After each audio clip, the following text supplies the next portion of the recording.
Feral is a film about a small boy who is, you don't know much about his past, but he's orphaned and he's surviving in a post-apocalyptic world.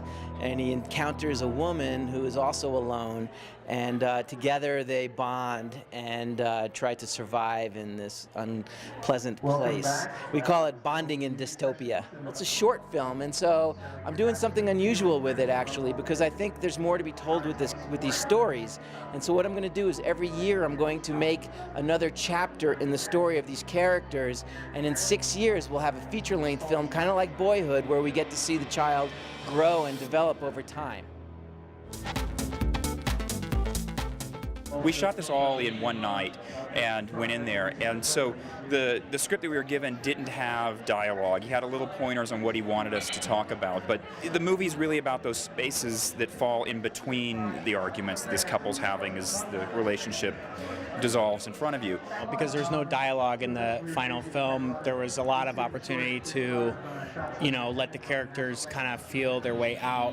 What if we didn't worry about all that conflict? What if we didn't worry about any of the details of why their relationship was falling apart, anything they said to each other, and we just stopped and sat with them in all the moments in between? So as an actor, it was both, it's a little bit like, wow, you're not going to use our good stuff? Okay. But it was also, it was cool that he had a very cohesive vision and let us be a part of it. I don't know what's so special about this place. Two friends stumble into a diner in the 60s, and what happens in the diner, everybody speaks this diner lingo, not normal conversation, but a lingo. For example, let's say, Adam and Eve on a raft, which is poached eggs on toast. Smelled some gold and burned a British. And everybody starts getting a little angry, and hilarity and paranoia ensue.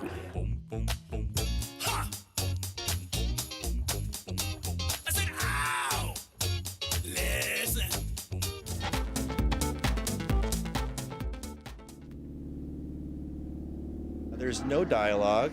It's just one actress, 3 minutes, very synth-heavy score, much like Stranger Things.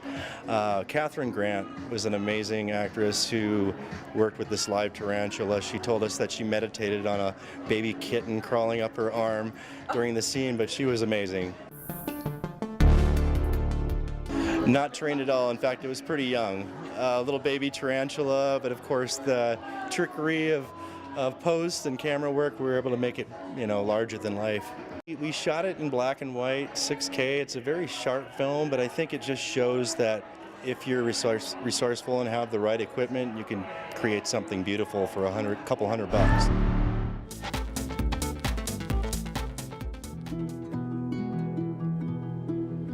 I had walked by Devin on 16th Street Mall. I would walk by him as he's sitting there with his typewriter, I don't know how many times. And then one day I just realized I have to talk to this guy and see if he'd be interested in letting me film him. And I am a street poet. Ultimately, this documentary series called Denizen came from it, and he was the first episode of that. So I was really inspired by Humans of New York and just the stories and the people that he would encounter.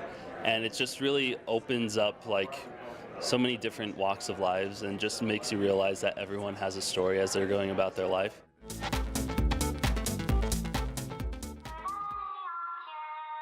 Today is my 18th birthday, and I am leaving home. My film is about a girl who has kind of a lonely childhood with her pet rat.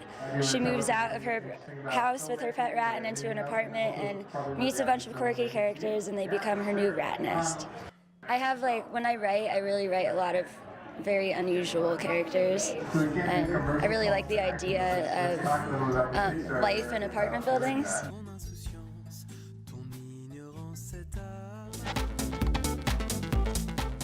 I feel like it's a human sort of journey. It's more than art. We made it in our senior year of college, and so the film focuses around Tom's career as a commissioned artist, but he's an aspiring fine artist. I see the movie in an entire slew of different ways, because so much of it came together in the post-production process. We really took the film in a whole lot of different directions, and then threw those directions out the window, and then went in completely different directions. So really writing the film in sound bites in the post process was a really interesting experience for me.